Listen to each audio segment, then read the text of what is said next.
Nous avons aujourd'hui l'honneur et le plaisir d'accueillir Madame Marlette Soudan-Nono, ministre de l'Environnement, du Développement durable et du Bassin du Congo, secrétaire exécutive de la Commission Climat du Bassin du Congo.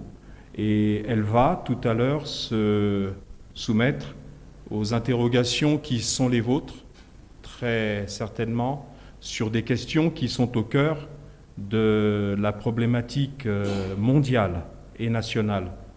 Et donc je vous inviterai, pour celles et ceux qui souhaitent le faire, eh bien, à orienter majoritairement les questions vers Madame la Ministre sur ces sujets d'importance nationale et pourquoi pas sur d'autres sujets, Madame la Ministre pouvant bien entendu répondre à toute question qui relève de l'action du gouvernement ou tout simplement de l'analyse de la situation générale de notre pays. Alors, cette fois-ci, et à titre exceptionnel, nous n'aurons pas de mots liminaires, mais je vais nous inviter d'abord à rendre un hommage à quelques-uns de nos disparus qui, malheureusement, se sont, pour ce qui concerne leur départ, se sont accumulés depuis notre dernière quinzaine, qui elle-même a été plusieurs fois retardée, vous le savez bien, pour des raisons indépendantes de notre volonté. Il s'agissait, pour l'essentiel, de tenir compte en priorité d'événements relevant de l'agenda gouvernemental ou présidentiel. Voilà pour ce qui concerne nos quinzaines, mais comme on dit, il vaut mieux tard que jamais. Madame la Ministre, si vous le voulez bien, vous pouvez nous rejoindre à la tribune. Et nous allons commencer le feu roulant de nos échanges. Bonjour Madame la Ministre et Monsieur le Ministre. Je suis Gabrielle Mabiala pour le compte de Tilika Média. J'ai deux questions pour Madame la Ministre et une question pour Monsieur le Ministre. Monsieur le Ministre, ma première question c'est: dans la loi de finances 2025, il est prévu la création d'un fonds de soutien à la presse appelé à remplacer la redevance audiovisuelle RAF. Qu'en est-il aujourd'hui? Car malgré sa suppression, la RAF continue d'être prélevée. Comment le gouvernement explique-t-il ou gère-t-il cette situation? Merci, Monsieur le Ministre. Madame la Ministre, j'ai deux questions pour vous. Qu'en est-il du Fonds bleu? Depuis sa création, le Congo a-t-il réellement mobilisé pour alimenter ce fonds? Et puis le Congo se veut champion dans la protection de l'environnement. Pourtant, Brazzaville et Pointe-Noire baignent dans une insalubrité inquiétante qui peut devenir des foyers de maladies. Comment expliquez-vous ce contraste entre vos engagements écologiques et la réalité sur le terrain? La deuxième question, Madame la Ministre, malgré vos multiples interpellations et même vos déplacements à Dimonika avec le Premier ministre, l'exploitation minière illégale se poursuit. Des ONG affirment que certaines sociétés brandissent des autorisations délivrées par vos collègues ministres. Même constat au lac Tiponga, où les travaux continuent malgré votre note de suspension. Comment expliquez-vous ces divergences au sein du gouvernement et quelles mesures comptez-vous prendre pour faire appliquer vos décisions à Dimonika et au lac Tiponga? Merci. J'aimerais vous saluer une fois de plus, parce que je vous ai salué de loin. Madame Gabrielle Mabiala, vous posez deux questions de fond. La première relativement au Fonds bleu pour le bassin du Congo et la deuxième sur les questions d'assainissement. Il y en a deux en une, si j'ai bien compris.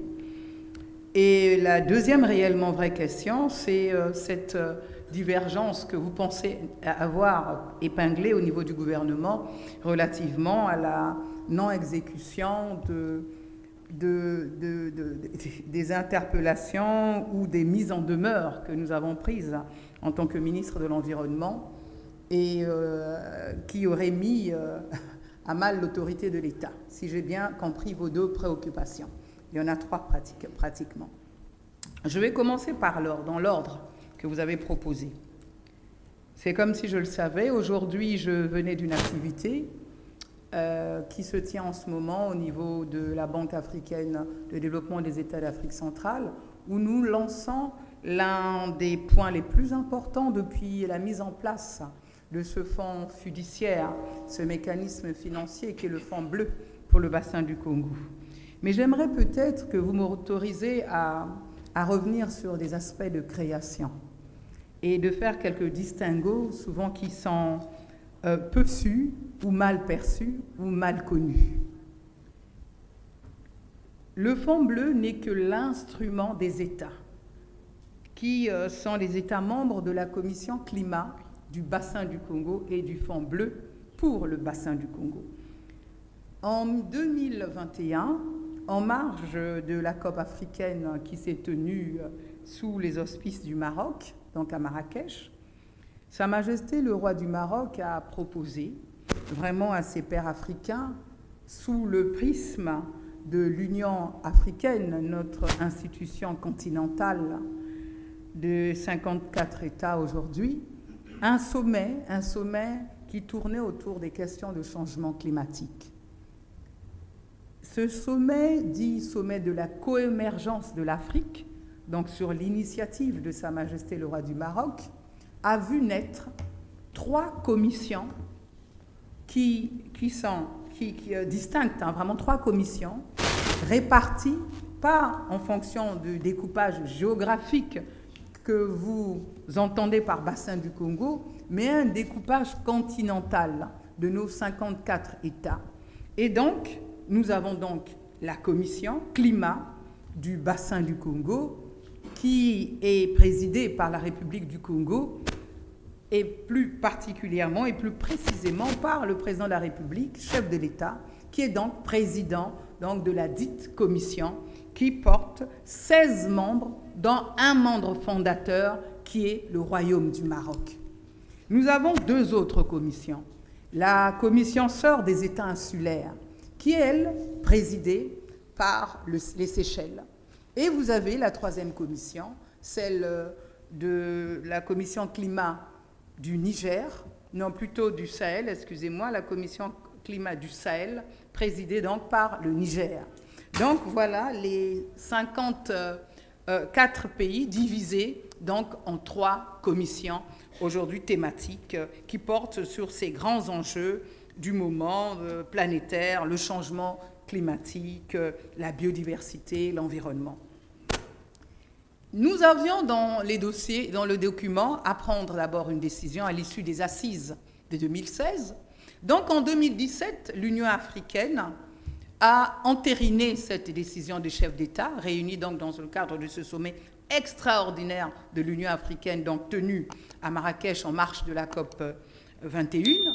Et ils ont pris une décision pour en faire des institutions de l'Union donc africaine.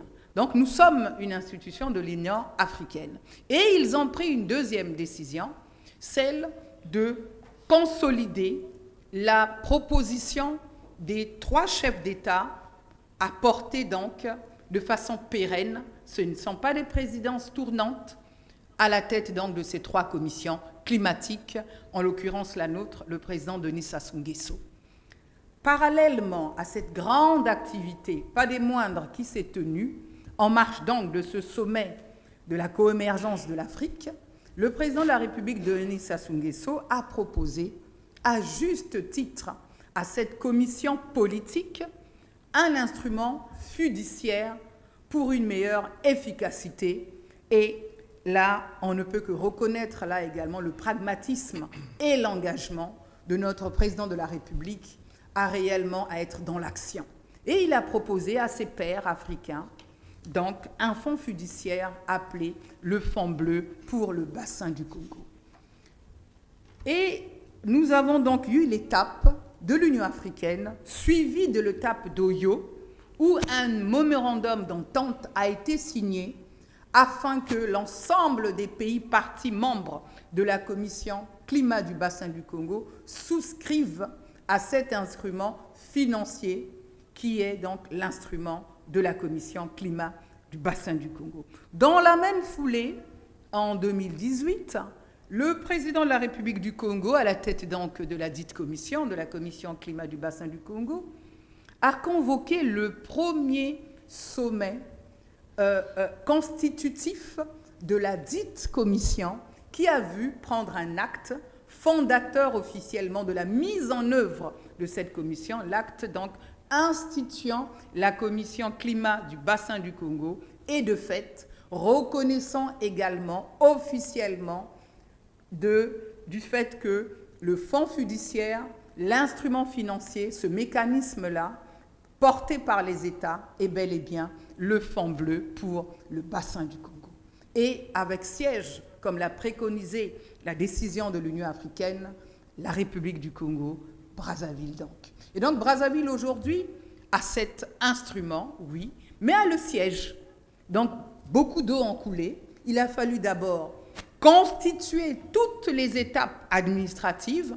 Une fois que les chefs d'État ont entériné tout ce processus, il a fallu derrière lancer des appels d'offres pour recruter les différents cabinets dans le cadre de la transparence par appel d'offres et non de gré à gré, les cabinets qui devaient donc rédiger les lots de ce qu'on appelle les études de mise en œuvre donc de configuration même de la commission elle politique et l'instrument financier.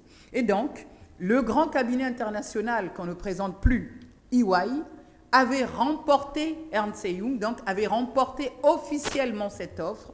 Nous nous sommes déplacés donc dans les locaux du PNUD, qui est un grand partenaire aux Nations Unies, pour ouvrir ces appels d'offres. Nous avons beaucoup de partenaires, la Banque mondiale, l'Union européenne, la B2AC, toutes nos institutions régionales, la COMIFAC, la SICOS, tous les États membres représentés, dans les locaux donc, des Nations Unies, donc à savoir l'une des agences, le programme des Nations Unies pour le développement, et c'est donc le cabinet EY qui a remporté les deux offres, de la préfiguration donc de l'instrument politique qui est la commission et de l'instrument fiduciaire technique qui est donc ce fonds fiduciaire.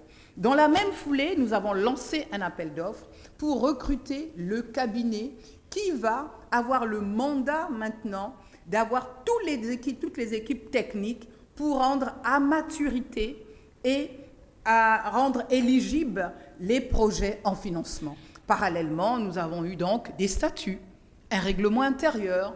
Nous avons donc signé un mandat avec la Banque des États d'Afrique centrale qui a remporté l'offre et qui abrite aujourd'hui le fonds fiduciaire. Nous n'avons que la gouvernance politique en tant que président du Conseil des ministres, dans ma qualité de secrétaire exécutive, et d'un autre côté, le président de la République qui préside, bien entendu, le segment présidentiel du sommet des chefs d'État. Et donc aujourd'hui, nous avons ce qu'on appelle un pipeline de projets, un fonds d'investissement des projets, près de 300 projets, plus précisément 254 projets des 16 pays, plutôt des 15 pays, puisque le partenaire du Maroc, qui est un partenaire central pour avoir proposé, mais qui nous a également, dès le début sur les fonds baptismaux du Royaume du Maroc, octroyé $1 million pour la mise en œuvre de tout ce processus-là.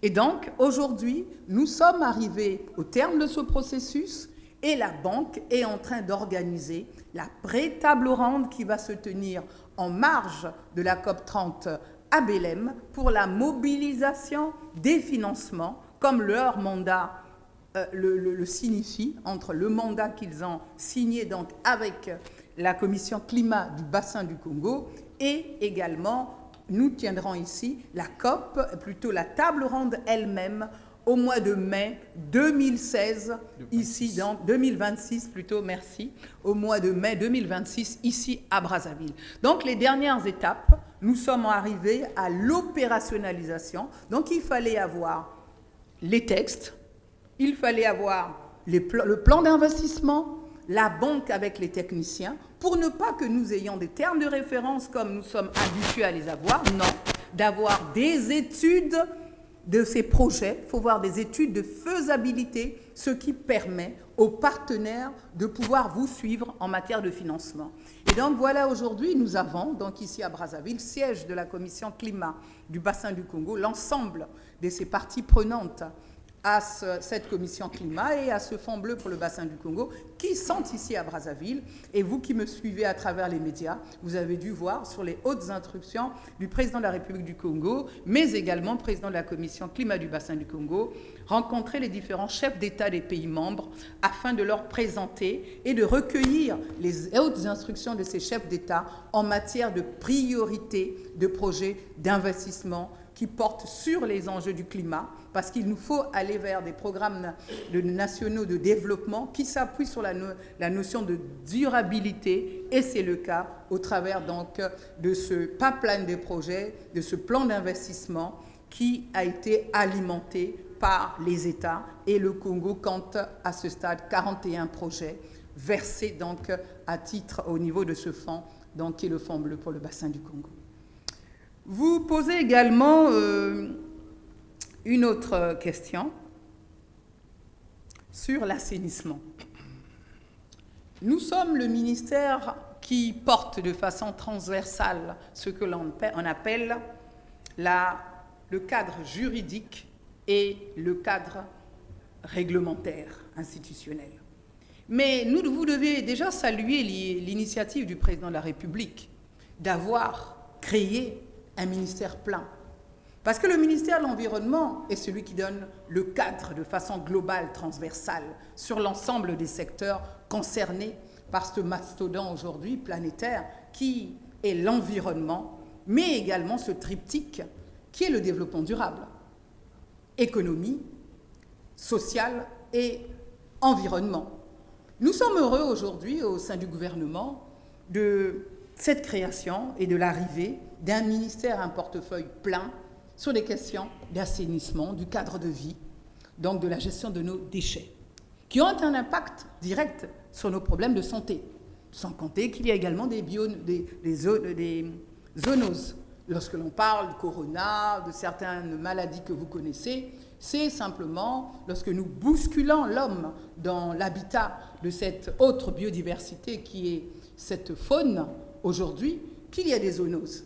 Et donc aujourd'hui, vous avez vu comment se déploie le ministre en charge de l'assainissement, aux côtés donc de cette gestion décentralisée, déconcentrée des collectivités locales, avec une stratégie qui a été prise, qui est sur la table du Conseil du gouvernement, sur la table du gouvernement aujourd'hui, pour être adoptée et pour accompagner nos collectivités locales, justement, à une meilleure appropriation, pour une meilleure implémentation, parce que c'est la dialectique. Nous évoluons, et aujourd'hui, avec la création de ce ministère, nous sommes en train de porter des nouveaux textes, puisque ne l'oubliez pas, dans la foulée, il y a eu plusieurs avancées au niveau du ministère de l'Environnement.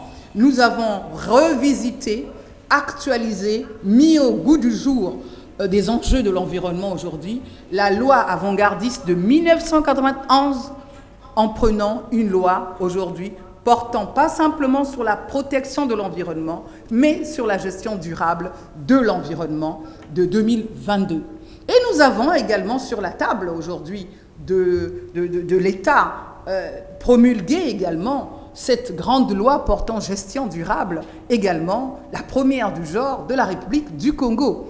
Et nous avons maintenant le dernier né qui arrive, ce mastodonte de la mise en œuvre avec ses agents assermentés, dont nous avons commencé déjà à parfaire et à porter la formation. Pourtant, la loi ne vient que d'être promulguée il y a moins de 15 jours de cela, l'Agence nationale de l'environnement, qui rend donc irréversible toutes donc, les avancées en matière d'environnement, de développement durable.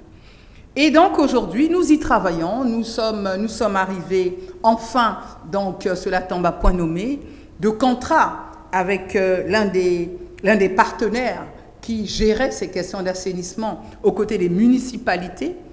Et aujourd'hui, nous avons signé, donc l'État, en l'occurrence mon collègue et toutes les parties prenantes, avons donc signé ce nouvel accord. Mais qu'est-ce qui s'y passe?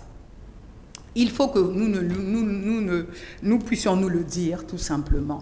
L'assainissement n'est pas qu'une question de l'État, mais c'est une question qui concerne tout le monde. Est-ce qu'il est normal que nous balayons, nous mettons tout à l'égout, tout à la rue? Moi, souvent, il m'arrive d'être derrière nos propres bus. Il y a des gens qui mangent des bananes, qui jettent, au travers des hublots, qui jettent tous les détritus. Il faut également que nous ayons une démarche citoyenne de notre propre cadre de vie. Aujourd'hui, vous parlez là, dans la deuxième question, de la mise à mal de l'autorité de l'État. Mais qui est derrière l'autorité de l'État si ce n'est nous-mêmes? Ne l'oubliez pas, je vous l'ai à demi maudit ici. Qu'est-ce que je vous ai dit en d'autres termes? L'État est un régulateur qui porte les ministres. Sur le plan stratégique, nous portons la régulation institutionnelle. Nous donnons le cadre réglementaire. Lorsqu'un Premier ministre, à la tête d'une interministérielle, des membres du gouvernement, pour aborder votre deuxième question dans cette transition, descend comme a dit Monica, l'exemple que vous avez pris, et le collecteur du lac Chipunga, ça veut dire que nous avons un sérieux problème avec la gestion décentralisée, déconcentrée des collectivités locales qui est reprise dans la loi fondamentale qu'on appelle la Constitution. Ce n'est pas le rôle des membres du gouvernement de descendre sur le terrain.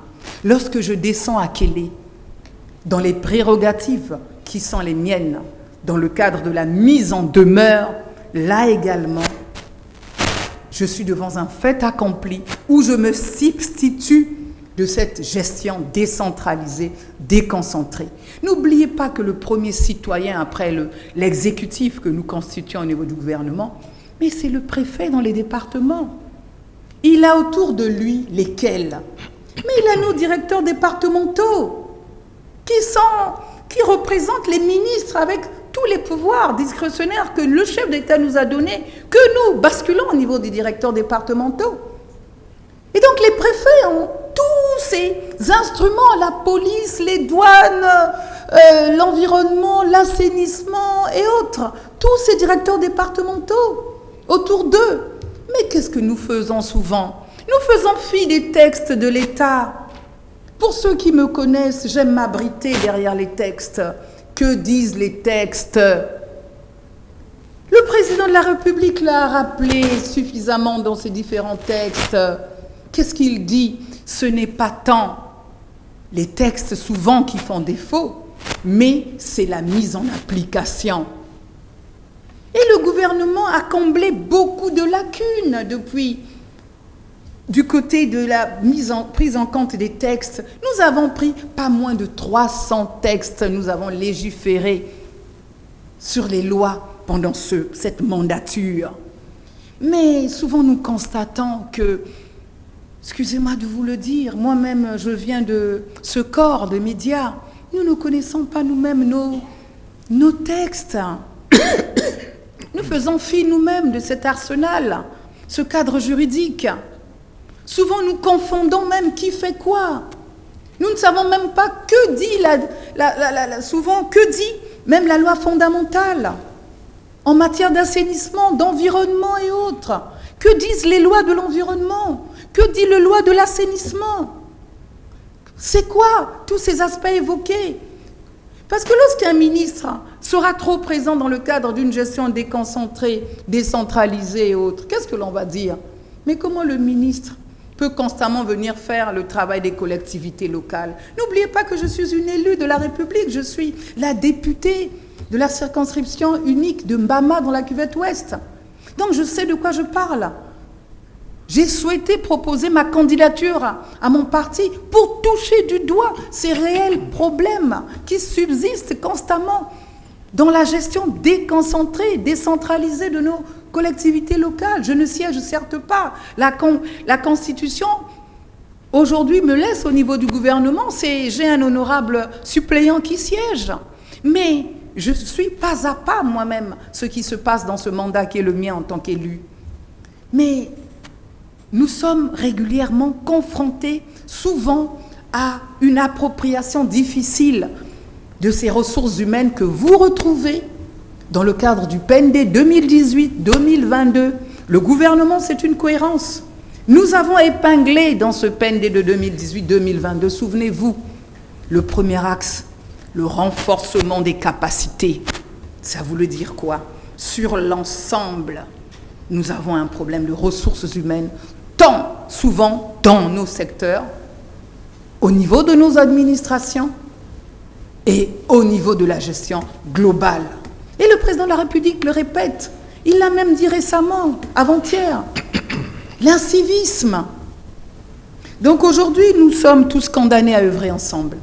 Il faut que chacun de nous, au-delà des interpellations, nous sachions que faire, que dire, et pourquoi et comment. Nous sommes en train de suivre les activités de Dimoneka. Non, je vous mets au défi de me donner des preuves concrètes de la non-exécution des arrêts d'exploitation des ressources naturelles dans une zone de biosphère. Dimoneka n'est pas n'importe quelle zone. C'est une zone de biosphère de l'UNESCO. Ça veut dire que ce n'est pas tant le problème de la dégradation qui aurait posé problème, déjà que là c'est grave, mais c'est une zone particulière de protéger patrimoine de l'humanité. Le Congo a souscrit à cet engagement de zone préservée qu'on appelle zone de biosphère aujourd'hui. Donc, nous ne pouvions faire preuve de tolérance. Mais qu'est-ce que nous avons demandé aux partenaires? Dans le cadre d'une restauration suite à notre mission, il faille faire ce qu'on appelle un audit environnemental qui permette de savoir quelles ont été les dégradations, puisqu'il y a des zones vertes, oui, paysages verts, oui, mais nous avons également des ressources en eau, puisqu'il était là-bas, il a été question d'une exploitation non autorisée sauvage des ressources de ce qu'on appelle tout simplement des minéraux assez rares comme l'or également, stratégique pour les États. Donc cette exploitation sauvage. Parce que comment cela se passe normalement lorsque l'on respecte les engagements de l'État? Mais tous les partenaires économiques sont assujettis dans un cadre d'un développement global à des études d'impact environnemental et social. Nous avons près d'une trentaine de cabinets aujourd'hui indépendants, mais qui sont agréés au niveau du ministère de l'Environnement et du Développement durable et du bassin du Congo, qui donnent donc cette autorisation. Ils ont donc, les partenaires économiques, soit ils prennent un cabinet en République du Congo agréé, soit ils prennent un cabinet à l'extérieur, mais ils sont assujettis à renvoyer ce dossier qui commence par ce qu'on appelle des termes de référence. Ils doivent saisir officiellement, c'est ce que disent nos textes, le ministre de l'Environnement. Une fois qu'ils ont saisi le ministre de l'Environnement, je dois me prononcer sur l'utilité de cette exploitation économique. Une fois que j'ai donné ma validation, ils vont donc se présenter auprès du cabinet qu'ils choisissent eux-mêmes, qui est agréé en République du Congo ou est un cabinet à l'extérieur. Mais avec l'obligation de soumettre la copie, donc souvent ce sont des bulletins de près de 6000 pages, à l'attention donc du comité interministériel qui est présidé par le ministère de l'Environnement, par le ministre de l'Environnement, mais qui délègue son directeur général de l'Environnement. Donc autour de cet interministériel, vous avez la société civile, les ONG, vous les avez tous. Et ils arrêtent une démarche, soit ils suivent ce qui a été proposé par le cabinet d'études, mais ce qui fait foi de cette étude faite et valide, ce n'est pas tant le bulletin de 6000 pages, c'est ce sésame qui est le certificat de conformité environnementale, qui est aujourd'hui l'une des obligations pour le développement de moult projets. Une fois qu'ils ont ce sésame, ils ont l'obligation de recourir à une publication, deuxième enquête populaire, pour protéger les populations, afin de nous assurer que tout le monde dans le cadre de l'étude a été contacté et que personne n'a été oublié. Une fois que j'ai le retour de ce résultat de cette publication d'enquête terrain, je délivre l'autorisation d'ouverture de l'activité. Donc, tous les autres secteurs, avec l'autonomie qui est due à leur ministère, sont assujettis à la conformité environnementale et à l'ouverture. Donc aujourd'hui, concernant Dimoneka, avec les différentes autorisations auxquelles vous faites état, du ministère de l'économie forestière, du ministère des Mines, il faut savoir que dans leur dossier, dans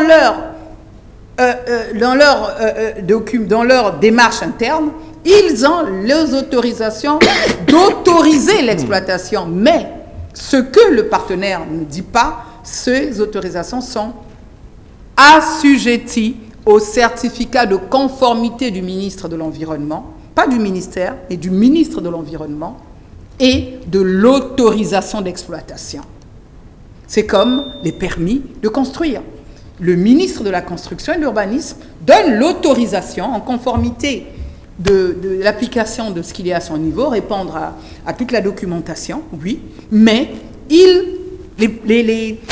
tout le monde est assujetti également. C'est ça l'État congolais, c'est ça la transversalité avec des différents centres de décision. Donc voilà ce que je pouvais vous dire de façon un peu plus détaillée de ces questions si importantes et si stratégiques que vous venez de nous poser d'entrée de jeu. Je vous remercie.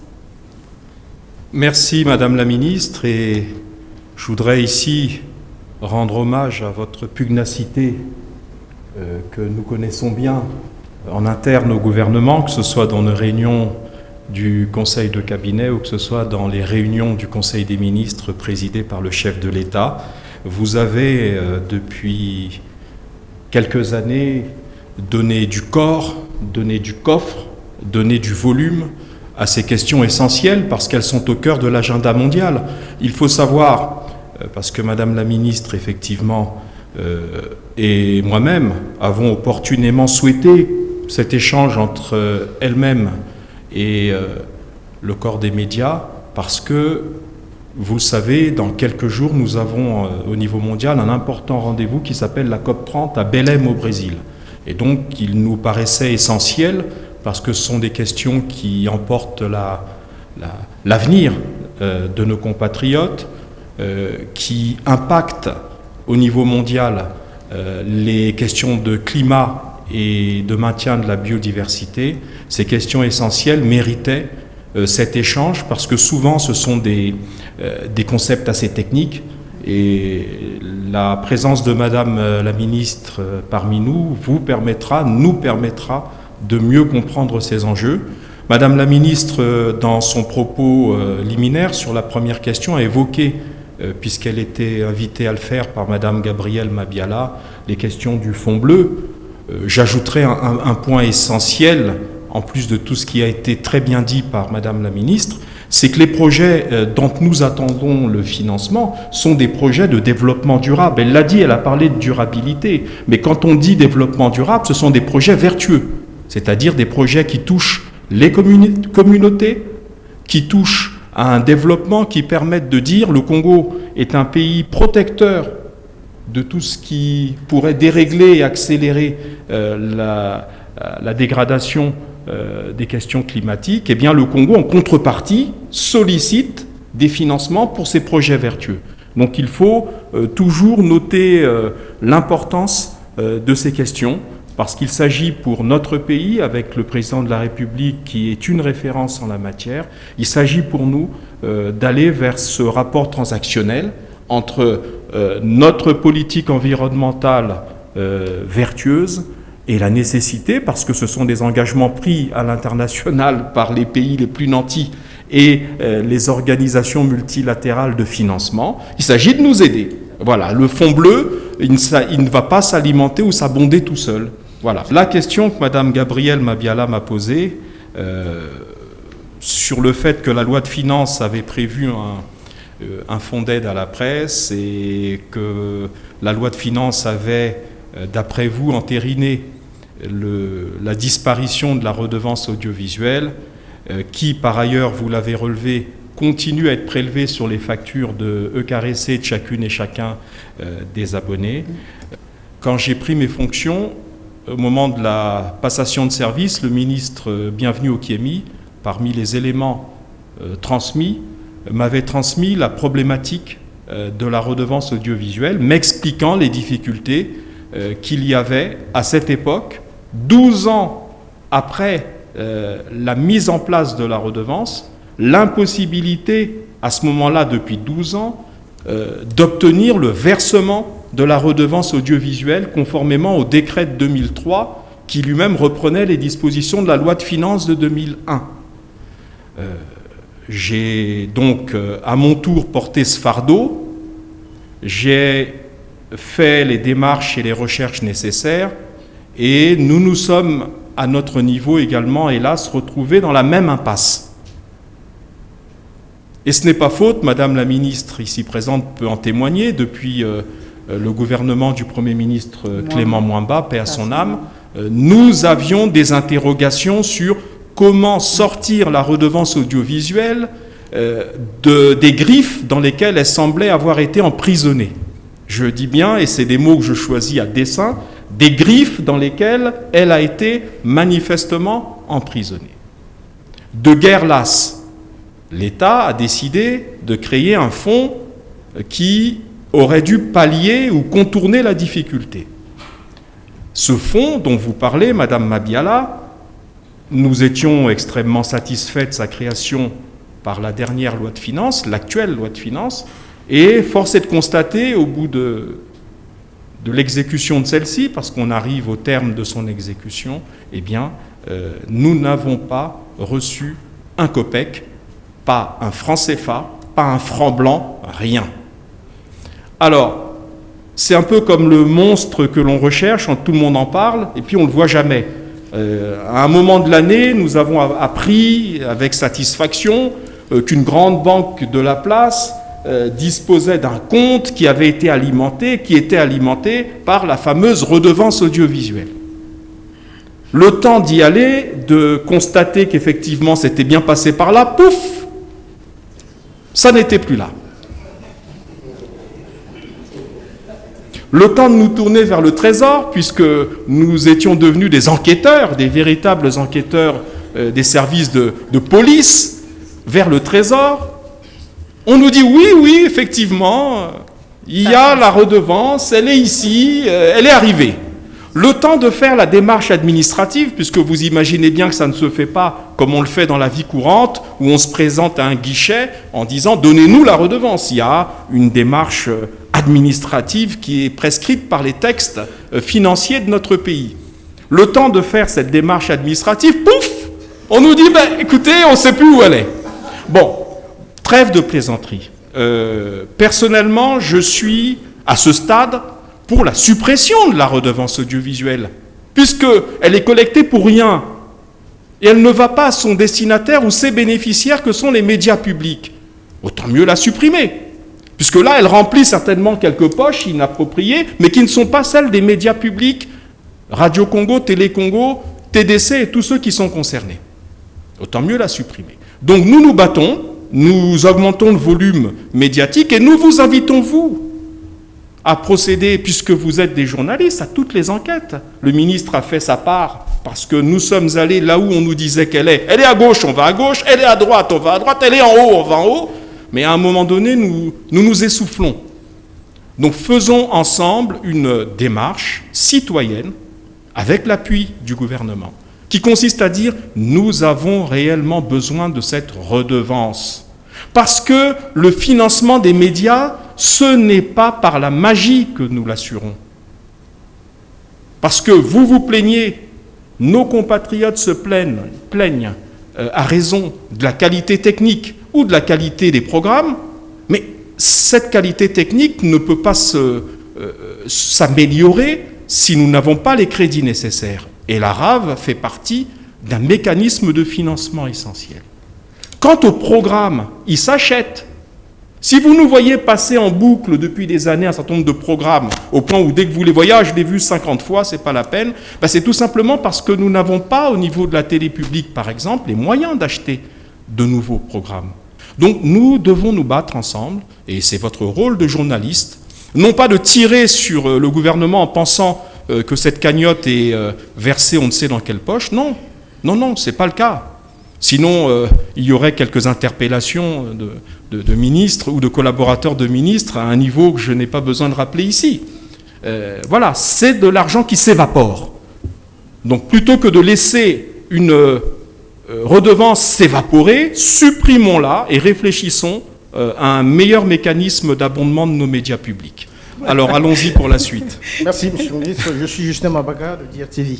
J'ai quelques préoccupations. La première porte sur notre football. Nous le savons, aujourd'hui, c'est le déclin.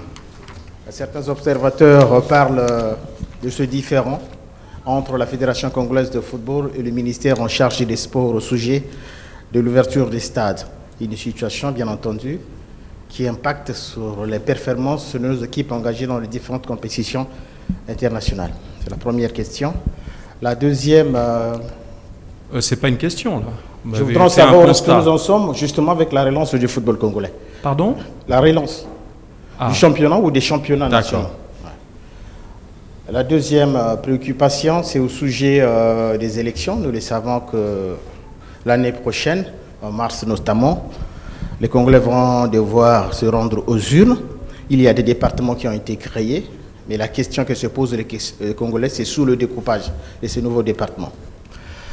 On ne peut pas boucler cette quinzaine sans évoquer cette question ou l'opération lancée par la Direction générale de la sécurité présidentielle pour éradiquer ce phénomène dit Kuluna.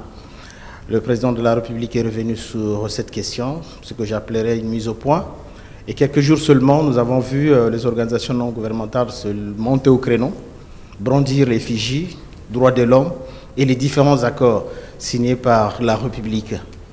Que répondez-vous à ces organisations non gouvernementales sur cette opération, je vais le dire, bien appréciée par les Congolais? Très bien, ben vous avez bien fait de le dire. Je n'ai pas été satisfait sur la question posée par ma collègue Mabiala sur Madame la ministre en charge de l'environnement. Tel qu'on l'a vu effectuer une descente musclée au niveau de Dimonica, les Congolais voudraient également que Madame la ministre monte au créneau de façon musclée pour dénoncer cet état d'immondice aujourd'hui qu'on retrouve ça y est là.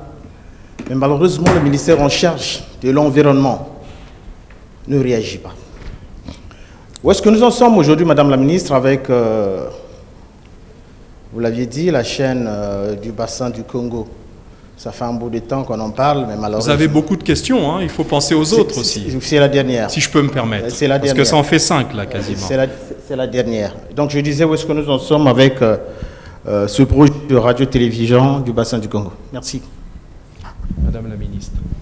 Je vous remercie une fois de plus, Monsieur le ministre, de la primeur que vous me faites de donner réponse. Je vais revenir sur cette descente à la tête de laquelle il y avait le Premier ministre, parce que moi-même, j'ai fait 2 descentes à Dimonica. Et vous rappelez que lorsque nous avions en charge simplement la régulation également de la gestion donc, de nos déchets, nous avions fait plusieurs descentes et nous avons fermé également un centre de gestion des déchets à Brazzaville, non loin de Brasco et autres. Nous avons fermé et nous avons déplacé l'un des centres. Nous avons donc mis en demeure, chose qui était à notre actif et est restée effectif. Et vous avez également connaissance de notre descente avec le maire de la ville de Brazzaville, toujours dans la même zone, lorsque nous étions allés voir l'état d'immondice que nous avions face toujours à ces brasseries, non loin de là. Mais aujourd'hui, les choses ont changé. Nous intervenons dans un cadre simplement transversal, puisque je vous l'ai rappelé ici, nous avons un ministère de l'assainissement qui travaille directement avec les collectivités locales, les municipalités. Et je vous ai rappelé que le ministre Juste Mundele est en train de construire son arsenal aujourd'hui, ce cadre juridique aujourd'hui. Et donc, nous ne pouvons qu'à l'interne de l'interministériel interpeller les différents acteurs, chose qui est faite au niveau du gouvernement, mais nous allons, avec le collègue certainement, prendre des mesures un peu plus dures à l'endroit donc de notre gestion décentralisée et de nos populations que nous devons également accompagner dans le cadre d'une appropriation d'un comportement que je qualifierais d'éco-citoyen. Ça, c'est en complément donc de la question posée tout à l'heure par Madame Gabrielle Mabiala. Monsieur Justin Babaka, vous nous posez une deuxième question, la RTBC. Mais vous devez plutôt nous saluer, parce que nous avons, construit la RTBC en moins de 15 mois. Nous avons mobilisé des financements innovants dans le cadre d'un principe qui n'avait pas encore une loi pollueur-payeur et dans le cadre d'une responsabilité sociétale des entreprises. Cela illustre même de façon avant-gardiste la mise en œuvre de la loi d'orientation portant gestion durable de l'environnement, plutôt du développement durable. La première que j'aurais souhaité que vous souligniez, quand c'est bien, il faut le dire. Aujourd'hui, en 9 ans de ministère de l'Environnement, du Développement durable et du Bassin du Congo, nous avons porté près de 11 lois. Ce sont des batailles, parce que le gouvernement propose, ça va au secrétaire général du gouvernement, ça va à la Cour suprême qui donne un avis consultatif, ça revient sur la table du Conseil des ministres avec des débats, avec l'ensemble des membres du gouvernement. Ça repart sur la table du Conseil des ministres pour son adoption en Conseil des ministres. C'est renvoyé au secrétaire général du gouvernement qui renvoie en commission au niveau du Parlement. Vous êtes reçus à débattre avec les chambres parlementaires et ensuite vous êtes reçus à débattre à la plénière présidée, là, cette fois-là, par le président des deux instances. Soit vous êtes entré par la première des saisines, le Sénat, soit par la deuxième chambre qui est le Parlement lui-même. Et donc ce n'est pas peu d'aujourd'hui d'avoir ce triptyque qu'il faut souligner. La loi portant gestion de l'environnement, je l'ai dit tout à l'heure, 32 ans après celle de 91, ce sont des fortes innovations du gouvernement. Et vous avez la première loi en la matière portant gestion durable de l'environnement. Et ensuite, vous avez l'Agence nationale de l'environnement.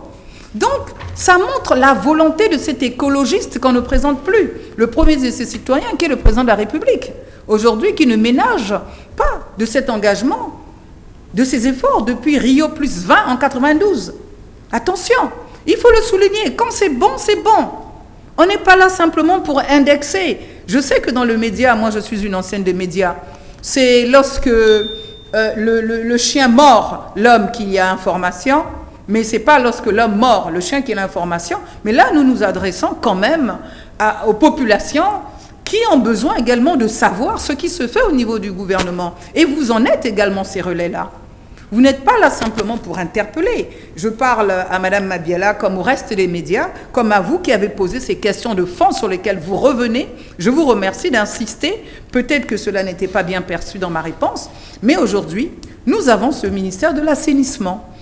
Nous avons du côté de la RTBC, j'ai souligné, c'est sur les fonds baptismaux de la République du Congo et certains États, principe pollueur-payeur, RSE, qu'en 12 mois, mon collègue et moi, sous la haute autorité du Premier ministre, chef du gouvernement, représentant le chef de l'État, président de la Commission climat du bassin du Congo, que nous avons déposé la première pierre.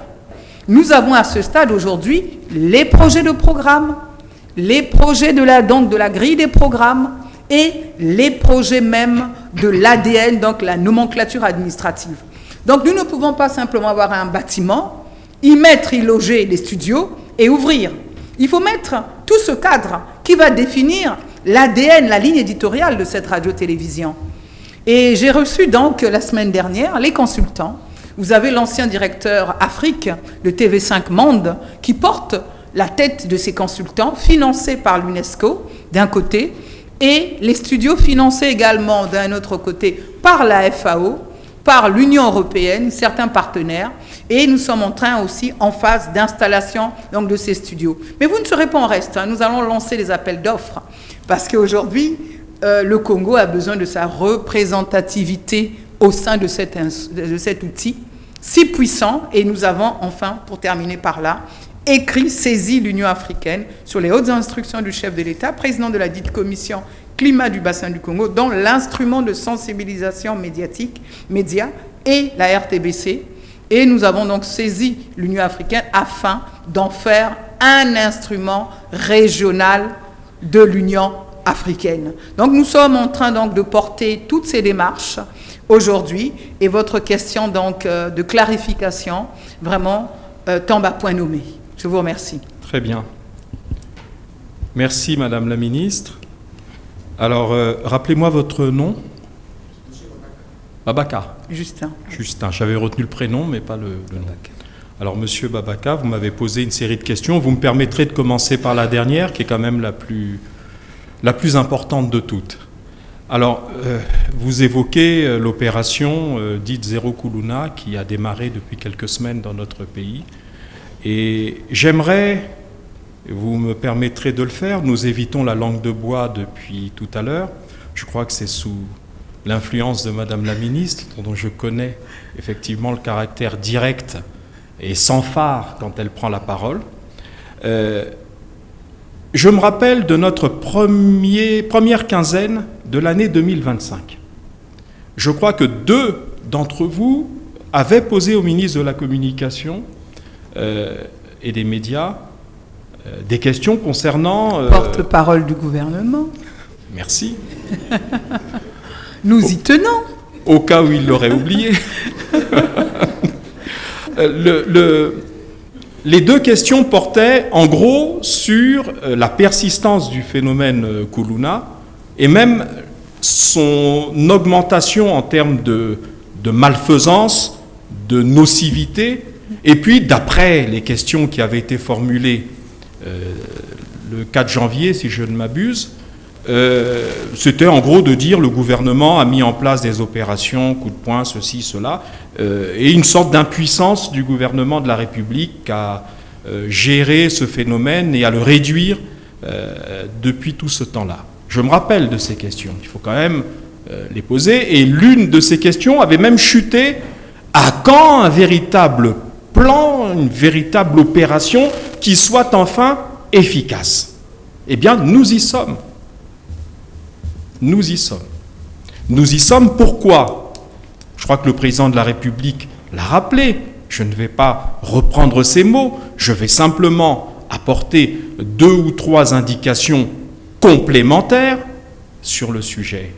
La première réflexion complémentaire, elle est la suivante. Les Kuluna dont nous parlons, était arrivé à un point où l'État voyait échapper à son contrôle une partie du territoire de la République. Il y avait des zones de non-droit que nos compatriotes subissaient dans leur chair. Quitter une veillée pour rentrer chez soi devenait un parcours du combattant, devenait même un risque, un péril pour la vie. Donc fallait-il continuer à laisser ce péril monter de plus en plus, ces gens monter de plus en plus en malfaisance et en assurance de leur malfaisance, en se disant plus on en fait et plus on est libre et on nargue l'État sur les réseaux sociaux. C'était ça la réalité. Qui ne se souvient pas d'avoir entendu, lu, vu avec effroi, avec frayeur, avec un désarroi important, ces images atroces où on voit par exemple une jeune dame enceinte éventrée par des bébés noirs. Voilà, on ne parle pas d'enfants des agneaux, on parle de grands bandits. C'est ça, des bébés noirs, c'est des grands bandits. Le grand banditisme, c'est cela, c'est pas autre chose. Ah oui, non, que des machettes, donc c'est pas grave, c'est des petits voyous. Non, c'est du grand banditisme. Et de la barbarie, quand on éventre une femme enceinte, et que donc vraisemblablement, je n'ai pas la suite, mais il est vraisemblable que la pauvre dame n'a pas dû survivre. Et commandant. Voilà. Bon, c'était ça la réalité. Donc, la perte de zones entières dans nos quartiers, dans nos villes, où l'État perdait le contrôle du territoire, les conséquences pour la vie quotidienne de nos compatriotes qui ne pouvaient plus vaquer tranquillement à leurs occupations parce qu'ils étaient, soit on leur vole un téléphone au mieux, soit au pire, ils se font blesser sans raison. Ces étudiants ou ces jeunes qu'on découpait à la machette, je crois qu'il y en a même un à Pointe-Noire qu'on a découpé comme un saucisson. Et où étaient les ONG dont vous avez parlé, monsieur Babaka? Vous avez parlé des ONG. Y a-t-il eu un rapport de ces ONG à ce moment-là pour dire combien la barbarie des bébés noirs devenait intolérable? Il n'y en a pas eu. Ah, ils sont toujours prompts à venir attaquer l'État quand l'État prend des mesures, vous l'avez dit vous-même, des mesures qui aujourd'hui soulagent les populations et des mesures donc populaires. Des mesures populaires parce que les Congolais en avaient marre. Et le président de la République qui est comptable de l'avenir de nos compatriotes, qui est le père de la nation, a pris cette décision salvatrice qui consistait à dire les deux éléments principaux de la force publique en la matière, c'est-à-dire la police et la gendarmerie, n'y suffisant plus, il fallait donc y adjoindre un autre corps de la force publique, parce que, contrairement à ce que certains, disons, juristes nous disent, la DGSP est un élément de la force publique. Je vous lirai d'ailleurs le décret, les extraits du décret qui organise et permet le fonctionnement de la Direction générale de la sécurité présidentielle tout à l'heure. Cela pour expliquer en quoi l'opération, telle que l'a rappelé le président de la République il y a quelques jours, est une opération régulière, conforme à nos textes. Fallait-il que l'État continue à laisser ces bandits, ces grands bandits agir de la sorte? Parce qu'à un moment donné, on serait passé probablement de la machette à l'arme à feu, et puis ensuite à l'arme lourde. Et nous voyons des exemples où les gangs, c'est-à-dire les groupes de bandits, ces gangs ont fini par dominer l'État, à prendre le dessus sur l'État, à devenir plus puissants que l'État. Je crois que, sans que je fasse un impair diplomatique, mais je crois qu'on peut tous rappeler l'exemple malheureux de la République sœur d'Haïti, première république noire d'ailleurs de l'histoire du monde. À Haïti, aujourd'hui, le pays est désorganisé parce que les gangs, donc leurs bébés noirs à eux, ont dominé l'État. Donc fallait-il que nous laissions la situation arriver à ce point de bascule où on serait passé de la machette, qui est déjà un acte barbare, à la possession et à l'utilisation d'armes, d'armes létales, encore plus létales que les machettes et autres armes blanches, et puis pourquoi pas un jour des armes lourdes pour concurrencer l'État et le dominer. Non, le président de la République, chef suprême des armées, commandant en chef de la force publique, parce que c'est cela la réalité administrative et juridique, a pris cette décision parce qu'il fallait éviter que nous en arrivions à ce moment de bascule. Et je crois, aujourd'hui, vous êtes des journalistes, faites des micro-trottoirs. Vous en faites souvent sur des questions qui tendent à mettre, excusez-moi l'expression, l'État en difficulté ou le gouvernement en difficulté. Faites-les aussi quand les choses sont bien faites. Elles sont bien faites parce qu'aujourd'hui, nos compatriotes sont soulagés et peuvent désormais vaquer à leurs occupations. Tout le monde voit que le soir, il est aujourd'hui possible d'aller à une veillée, d'en sortir en étant serein. Tout le monde sait qu'aujourd'hui, on peut aller manger au restaurant à une certaine heure, en ressortir et rentrer chez soi serein. Tout le monde sait que nos jeunes qui vont effectivement et viennent, parce que ce sont souvent nos jeunes qui sont des noctambules, eh bien, tout cela se passe de manière plus ou moins tranquille et sereine grâce à l'intervention de la Direction générale de la sécurité présidentielle qui s'est ajoutée aux autres corps de la force publique. Alors, nous entendons aussi parler du cadre juridique. Alors, de ce point de vue-là, je me permets de préciser une chose. J'ai lu de ci, de là dans les réseaux sociaux qu'on citait le décret de 2009 qui fixait à l'époque les prérogatives et les axes de compétences de la Direction générale de la sécurité présidentielle. Non, ce décret a été remplacé par un décret beaucoup plus récent, qui est le décret 2025-390 du 18 septembre 2025, donc assez récent, un décret qui a été pris avant le déclenchement de l'opération Zéro Kuluna. Ce décret portant attribution et organisation de la Direction générale de la sécurité présidentielle. Ce décret nous dit dans l'article 1er, la Direction générale de la sécurité présidentielle est un organe technique du ministère en charge de la sécurité qui assure la sécurité du président de la République, de sa famille, de ses hôtes et de ses biens.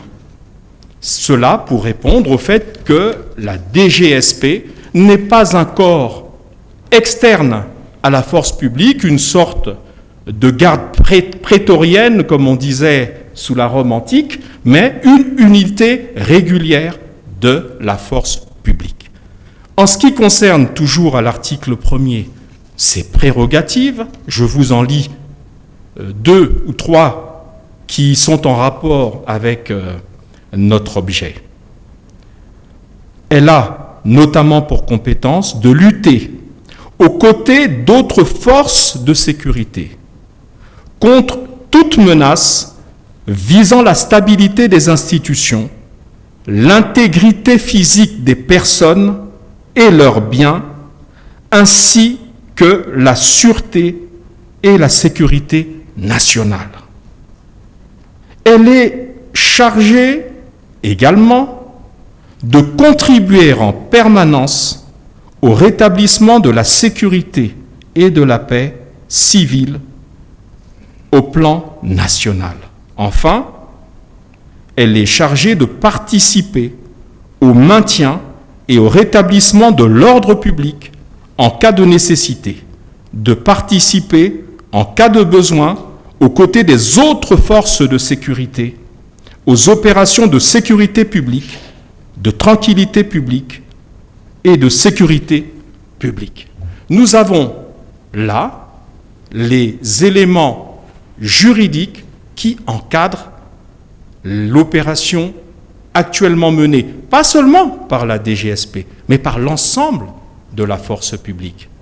Parce que l'intervention salvatrice de la DGSP a permis, disons, d'accélérer la gestion la résorption du problème, mais les autres forces ne restent pas l'arme au pied en disant « bon, la DGSP agit ». Et d'ailleurs, vous avez entendu monsieur le procureur de la République de Brazzaville, au début de l'opération, qui a parlé. Tout cela est encadré. Voilà ce que je voulais vous dire sur cette question.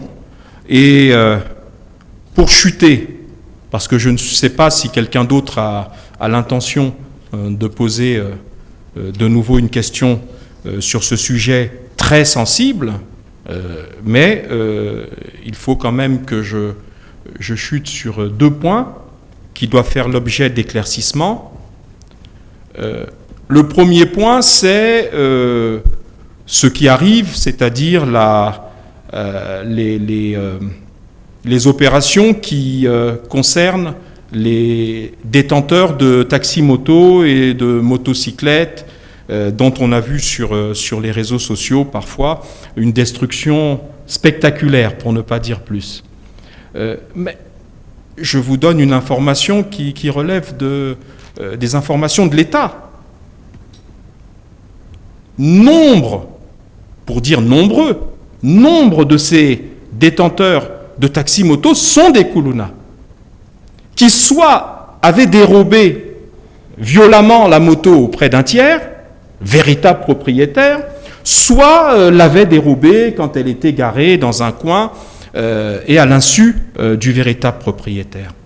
Donc c'est cette opération, cette traque, qui a justifié l'opération complémentaire sur les détenteurs. Vous voyez, je ne dis pas propriétaire, je dis les détenteurs. Parce que quand on roule sur une moto, on est présumé être le détenteur. Maintenant, quand la DGSP intervient, il faut qu'on démontre qu'on est le propriétaire. Ce qui est une notion acrobatique quand on l'a volé. Vous voyez ce que je veux dire? Parce qu'on n'a pas de papier. 2, je vous rappelle également qu'il y a un texte réglementaire de 2024, ou une loi, je ne sais plus, vous m'excuserez de l'approximation.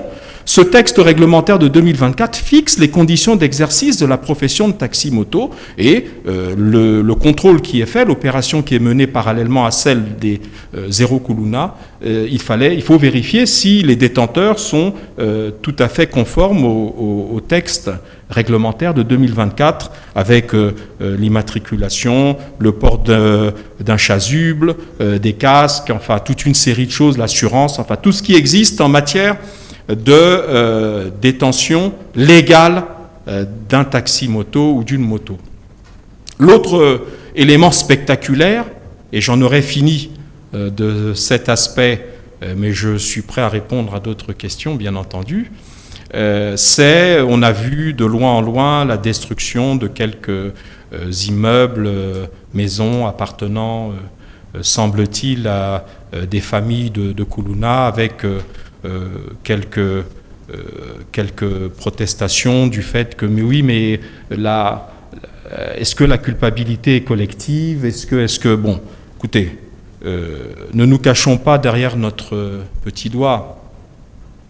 Allez demander aux Congolais, parce que c'est ça la réalité, allez demander aux Congolais.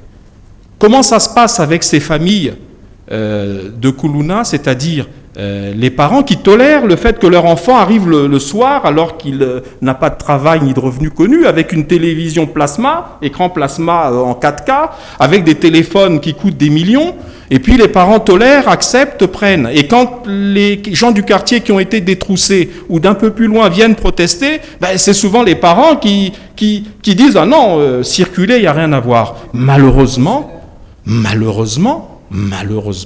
dans ces cas-là, et sachez que ça se passe souvent comme ça, malheureusement, dans d'autres pays, c'est qu'on considère qu'il faut étouffer le foyer qui a généré ce type de banditisme, et ça peut passer par des actes de fermeté de ce genre-là, ça peut arriver. Donc voilà, encore une fois, je vous le dis, les Congolais sont satisfaits de cette opération. Cette opération, c'est comme toute œuvre humaine, elle n'est pas parfaite, mais elle atteint les objectifs et les résultats qui ont été assignés par l'État. Alors les deux autres questions, le football en déclin, oui, il est en déclin, oui. Football congolais en déclin, d'autant plus qu'il n'y a pas de compétition, oui. Mais dans cet océan assez sinistre, on peut aussi se réjouir de la qualification de l'équipe de AS Soto qui s'est qualifiée pour la phase de poule de la compétition dite de la Confédération africaine de football. Moi, ce que je peux dire en tant que membre du gouvernement, nous échangeons régulièrement avec le collègue en charge des questions du sport, c'est que tout est mis en œuvre pour que la crise du football congolais soit résorbée au plus vite. Alors, la question des élections de 2026, oui, les départements ont été créés il y a quelques mois. L'État est en train de mettre en place toutes les conditions pour que les circonscriptions administratives nouvellement créées vivent et vivent dans le cadre plein et entier des prérogatives qui sont celles d'une collectivité locale du niveau du département. Maintenant, il y a peut-être des considérants techniques, vous demandez les délimitations. Non, de toute façon, il faut savoir que la délimitation, quand on crée une entité administrative, elle est préalable. On ne se dit pas, on va créer, on va créer telle collectivité, ensuite on va en fixer les limites. On commence d'abord par en fixer le cadre, les limites, et puis ensuite, on arrive à des questions qui sont, maintenant qu'on en a les contours, on va lui donner un nom, on va. Donc, ces considérations techniques sont bien entendu remplies, et au fur et à mesure, le ministère en charge de l'administration du territoire, c'est-à-dire le ministère de l'Intérieur, rendra public ce qui est nécessaire s'il y a encore des précisions à obtenir. Merci. Oui, merci Monsieur le Ministre. Je suis Lucia Martial, j'interviens pour le compte des RFI. Je reviens un peu sur la question des Kuluna. On sait que depuis que l'opération a commencé, il y a eu une maison démolie par-ci, il y a un Kuluna abattu par là. Je me permets de vous poser la question de savoir, est-ce qu'on peut en faire un bilan au moment où nous parlons? Quel est le bilan à mi-parcours? Je dirais à mi-parcours parce qu'on sait que l'opération va durer longtemps. Est-ce qu'on sait à ce jour quel est le bilan qu'on peut tirer de cette opération? Et avant de terminer, j'ai une question à Madame la Ministre. Nous sommes à quelques jours de la COP 30. Question simple. Où en êtes-vous avec les préparatifs de cette COP 30, Madame la Ministre? Merci beaucoup. Bon, rapidement, pour épuiser la question de l'opération Zéro Kuluna, je ne sais pas ce qui vous permet de dire à mi-parcours, parce que la mi-parcours, c'est la moitié d'un temps donné.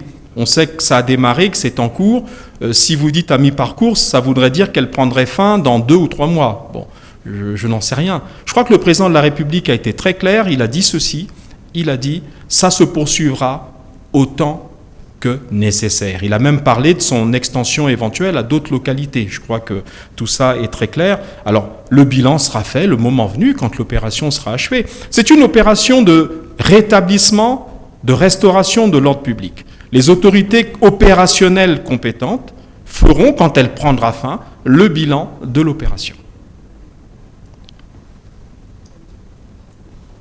La parole la question qui m'est adressée par Loïcia Martial concernant les préparatifs de la COP30 qui va se tenir à Belém.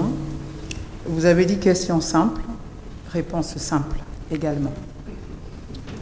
Je dis ceci: au centre de toutes les différentes conférences aux parties, les financements.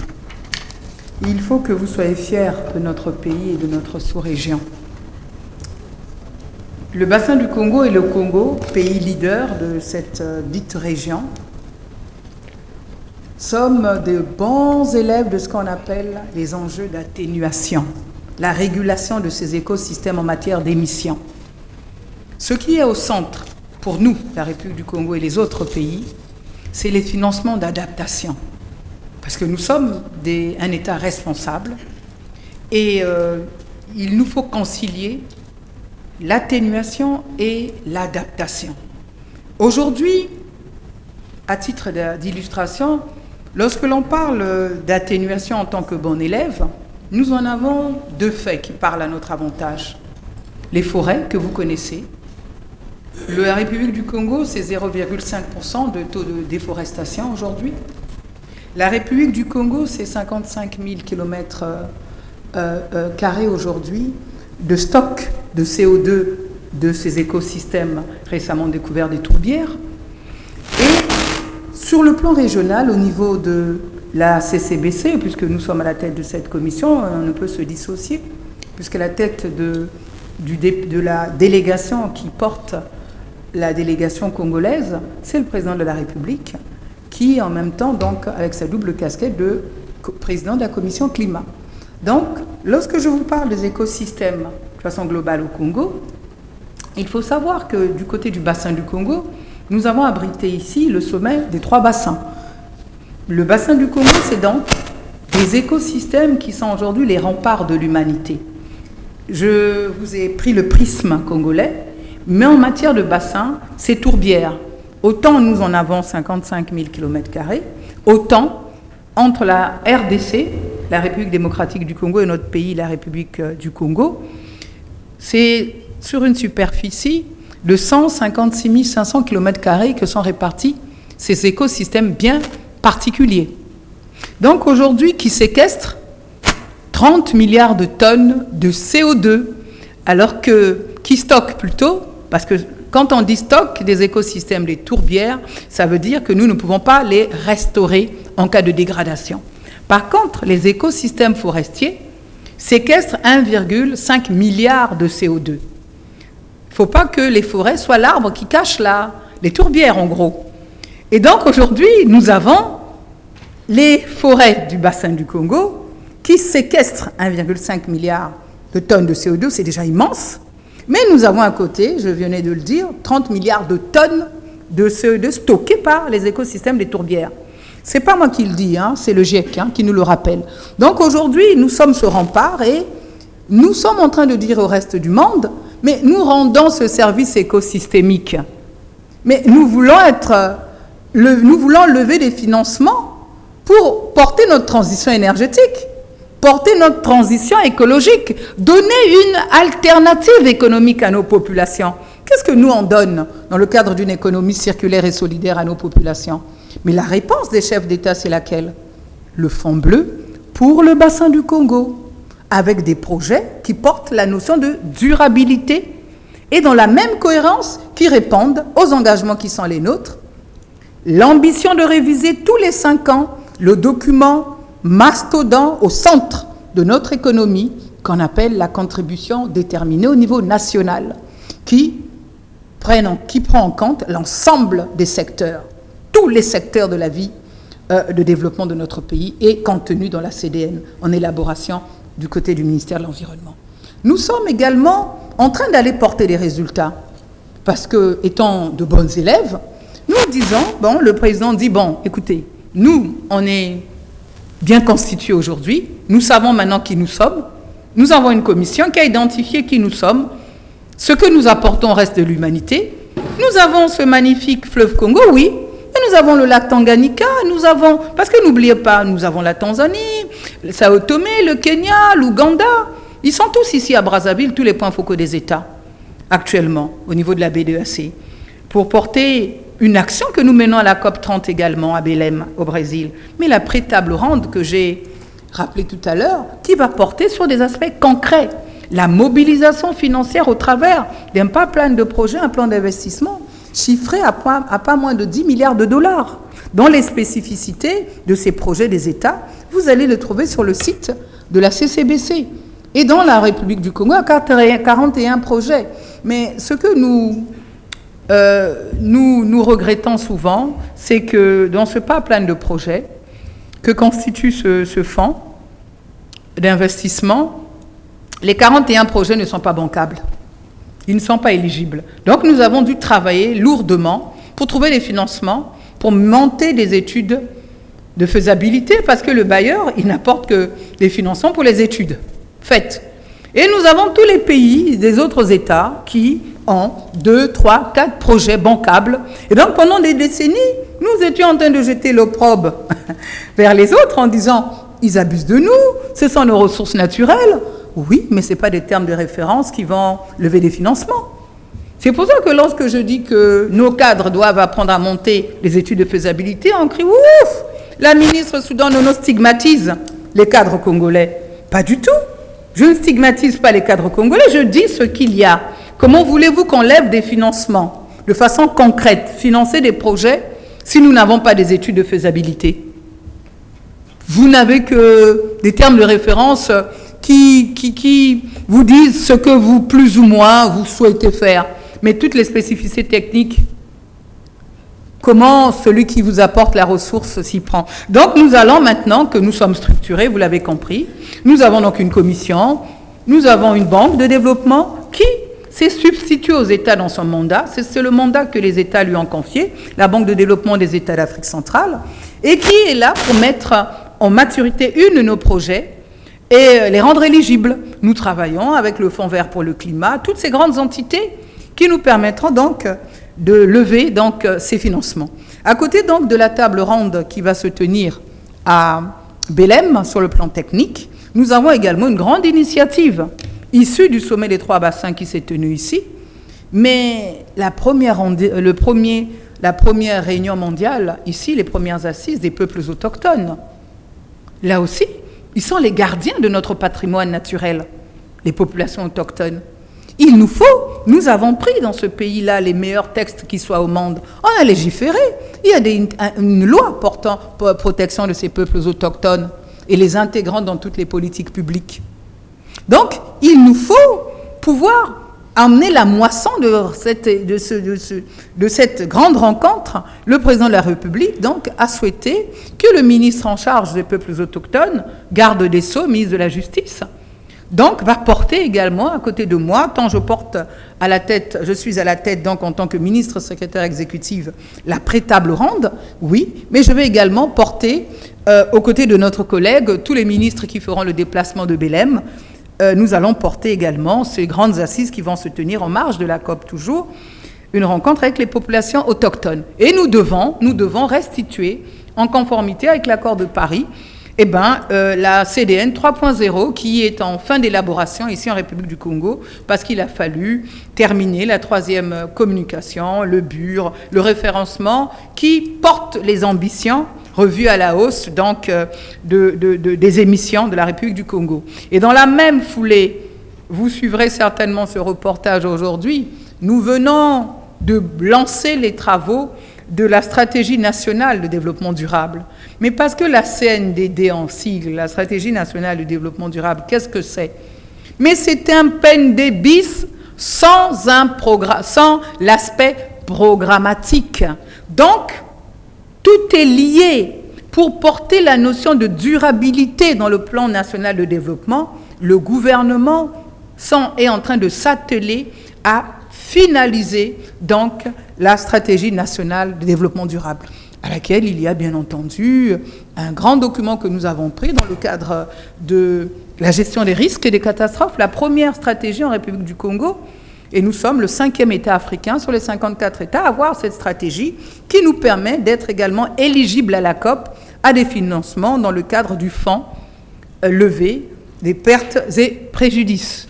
Parce que ce n'est pas tout que nous montons ces instruments-là, mais il nous faut pouvoir bénéficier de ces financements. Et pour cela, il vous demande quand même que nous soyons en règle.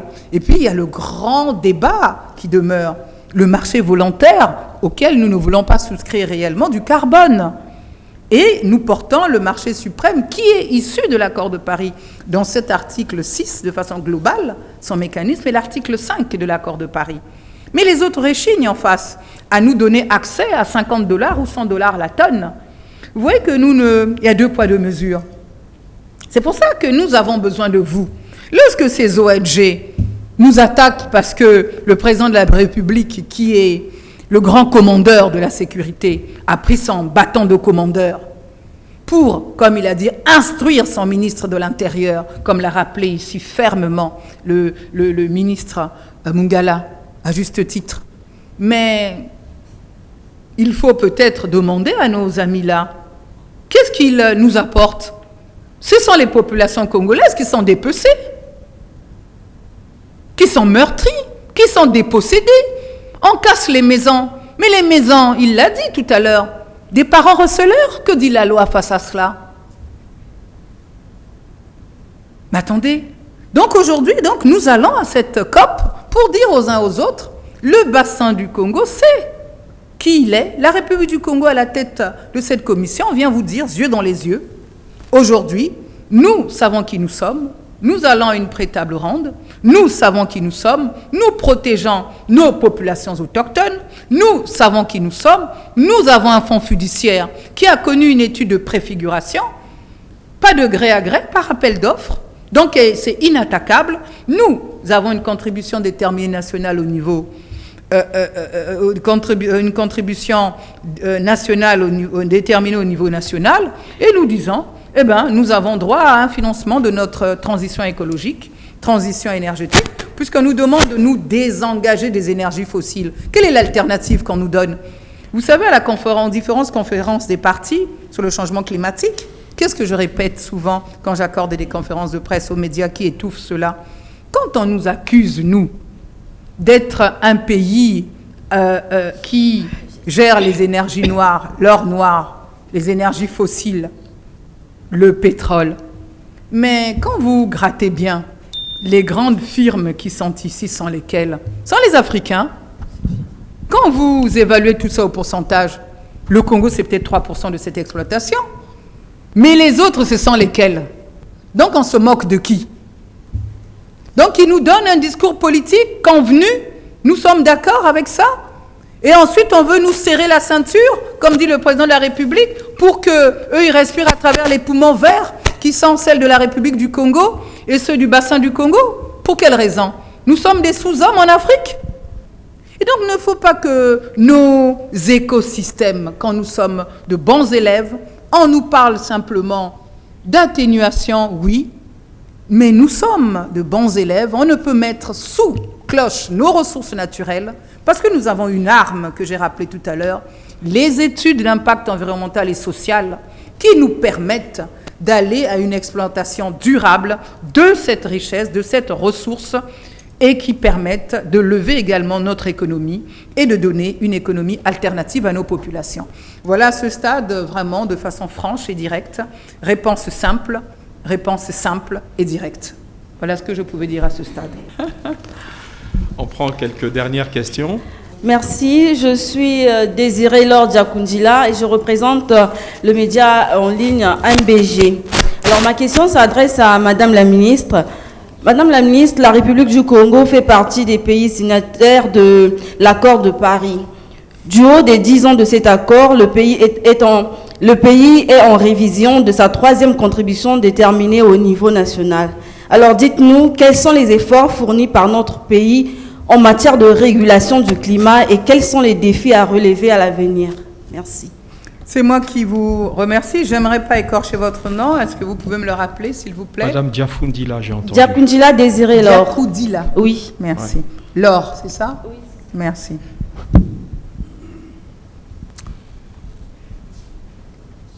Donc, Madame Diakundila Laure, écoutez, accord de Paris. Tous les 5 ans, c'est une obligation qui est faite aux États pays parties de cette signature de l'accord de Paris dans la République du Congo, de revoir à la hausse ce qu'on appelle les émissions. Nous avons dans la CDN 2.0, qui est celle du dernier quinquennat, puisque nous sommes en train d'élaborer, selon cette obligation, la troisième, la CDN donc dite 3.0. Donc la troisième version, en d'autres termes. Qu'est-ce que nous avons apporté? Nous avons apporté la prise en compte déjà des émissions issues des déchets. Nous avons intégré les jeunes qui n'étaient pas dans la CDN initiale. Nous avons pris le genre, nous avons pris les émissions des transports. Comment cela se traduit en matière économique et en matière de développement? Nous avons 2 scénarios, le scénario conditionnel et inconditionnel. L'un porte les financements des partenaires au développement. L'autre, ce sont des financements internes. Je l'ai dit récemment.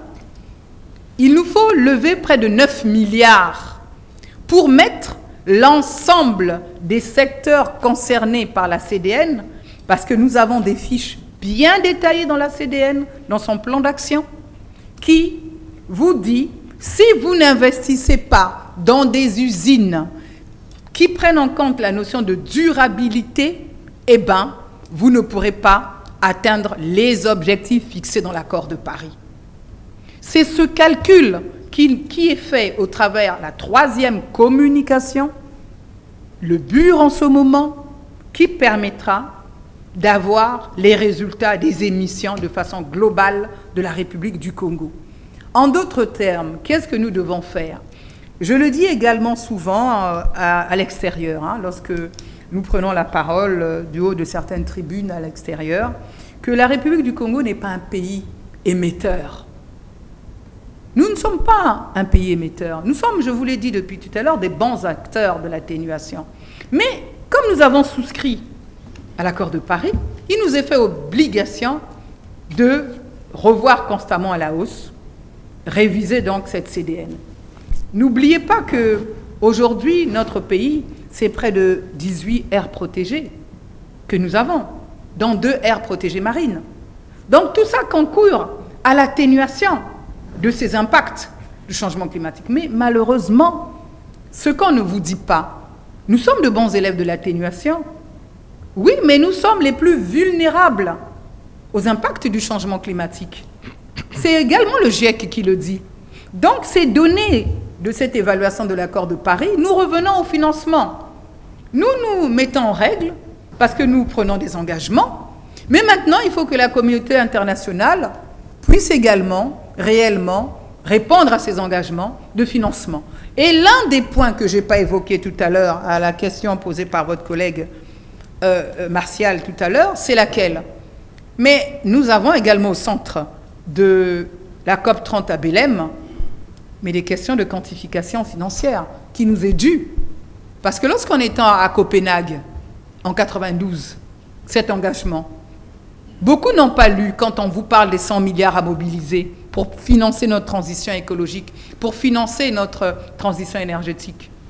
Mais ce qu'on ne vous a pas dit, il y a un tout petit astérix qui dit quoi? À partir de 2020.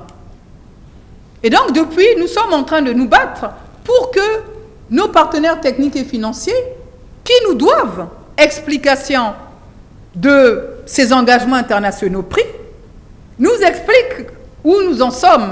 Et vous avez remarqué, depuis, comme je suis là depuis 9 ans, je connais toutes les procédures. Mais qu'est-ce que nous constatons? Ça tergiverse. Nous n'avons pas un cadre financier bien élaboré. Comme souvent, ils ont tendance à jeter l'opprobre sur les États comme nous. Et souvent, je dis, mais les plus grands voyous, ce ne sont pas les États africains. On n'aimerait pas jeter l'opprobre sur les autres, mais je tiens à vous dire que la corruption, le bien d'abus social, et n'est pas africain. Nous sommes loin d'être de bons élèves. Et donc aujourd'hui, ils confondent l'aide au développement qu'ils nous apportent dans le cadre de la quantification de cet engagement pris à Copenhague et qui devait être mis en application depuis 2020. Ils vous disent non, on a réussi à mobiliser 80 milliards. Mais nous sommes en débat là-dessus. Nous sommes en débat. Et donc nous allons donc à cette COP de l'évaluation, puisque nous allons célébrer à Belém les 10 ans de l'accord de Paris. Et nous allons donc pouvoir en faire l'évaluation, puisque, est-ce que vous pouvez croire, je terminerai par là, que tous ces États puissants n'arrivent pas à avoir des experts réellement pour mettre en œuvre le mécanisme de financement du marché du crédit carbone issu de l'accord de Paris? Quand on sait que la zone de l'OCDE, bien avant l'accord de Paris, bénéficie déjà de cette tonne carbone entre 50 et 80 $ la tonne. Je conclus une fois de plus par dire de qui se moque-t-on?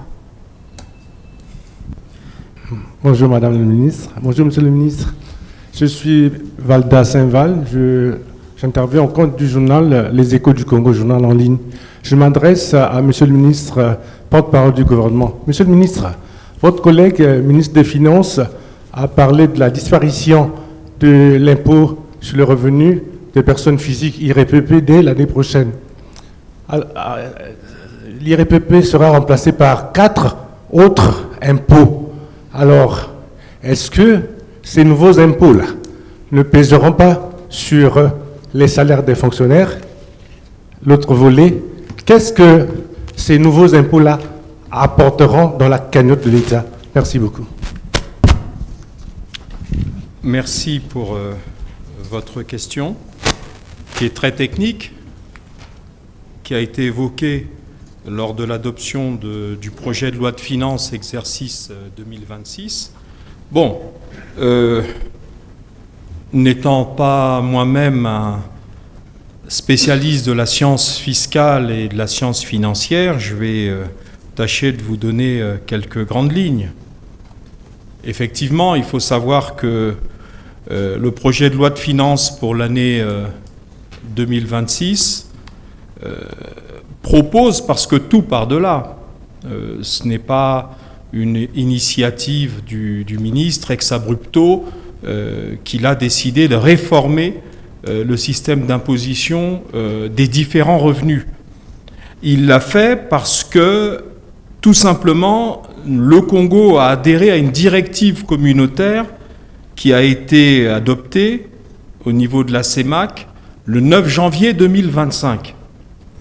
Et cette directive, en son article 86, oblige les États membres à l'intégrer dans leur corpus juridique et fiscal avant le 31 décembre de cette année. Donc c'est une obligation communautaire. Ce n'est pas le ministre qui a inventé comme ça un matin la réforme. Alors, il faut savoir également que le Congo actuellement, État membre de la CEMAC, assure la présidence tournante de ces institutions. Et on ne pourrait pas, de manière, et là je parle d'un point de vue politique et diplomatique, être à la tête d'une institution, même momentanément, et ne pas respecter et ne pas mettre en œuvre les directives de la CEMAC. Alors, vous l'avez dit, il ne s'agit pas de supprimer une imposition, il s'agit de la faire évoluer en une série d'impositions nouvelles qui a pour objet non pas d'alourdir l'impôt, mais tout simplement de rationaliser l'impôt, c'est-à-dire de le rendre suffisamment proche de l'assiette de recouvrement, l'assiette qui permet le recouvrement, et donc quelque part de créer des conditions d'une justice fiscale en rapprochant les conditions d'imposition avec la réalité de la matière imposable. Alors, il faut savoir que cet impôt, l'IRPP, qui est remplacé à partir de la future loi de finances, cet IRPP est remplacé par un impôt global sur les traitements et salaires. Hein, c'est l'objet même dans la loi de finances exercice 2026 en gestation, c'est l'objet même de la réforme que vous évoquez. Alors, il faut savoir qu'en disparaissant, l'impôt global unique, c'est-à-dire l'IRPP, va être remplacé par 5 impôts cédulaires, c'est-à-dire 5 impôts différents qui vont toucher chacun une matière fiscale donnée.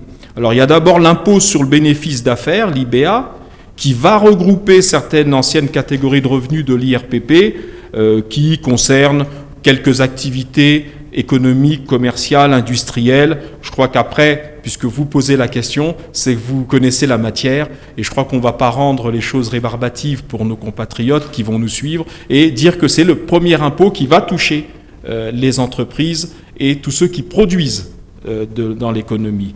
Vous avez un impôt sur les revenus fonciers. Je crois que là également, il n'y a pas besoin de préciser, c'est tous ceux qui sont propriétaires d'un bien foncier, et bien qui, ces biens-là, vont faire l'objet d'un impôt spécifique, là également, un impôt global. Alors, ensuite, vous avez 3 autres impôts un peu plus fins, un peu plus précis. Vous avez l'impôt sur les revenus des capitaux mobiliers, vous avez l'impôt sur les traitements et salaires, donc on va dire l'ex-IRPP pour les particuliers, parce que l'IRPP touchait tout le monde. Mais l'ex-IRPP des particuliers qui devient un impôt sur les traitements et salaires. Et enfin, un impôt sur les plus-values réalisées par les personnes physiques et assimilées. Alors, pour revenir à votre question sur va-t-on alourdir l'ex-IRPP, mais nouvel impôt sur les traitements et salaires pour les particuliers? C'est ça votre question. Moi, je crois que non.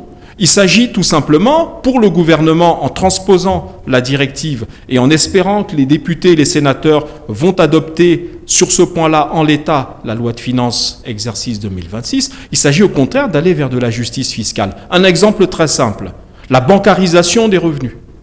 Je crois que chacune et chacun d'entre nous, surtout vous, les hommes et femmes de médias, vous avez même, comme on dit sous couvert, dans les coulisses, pesté sur le fait que certains revenus, notamment d'un certain nombre de responsables administratifs, n'étaient pas comptabilisés dans l'ancienne IRPP. Aujourd'hui, la bancarisation va toucher tout le monde. Mais c'est un moyen à la fois de renforcer le rendement de l'impôt, parce que cet impôt va rentrer de manière plus abondante, mais en plus de faire de la justice fiscale et de faire de la transparence. Parce que quand vous bancarisez, c'est transparent. Voilà. Donc c'est ce que je pouvais, n'étant pas un spécialiste en la matière, ce que je pouvais de manière sommaire vous dire sur le sujet. Merci à tous.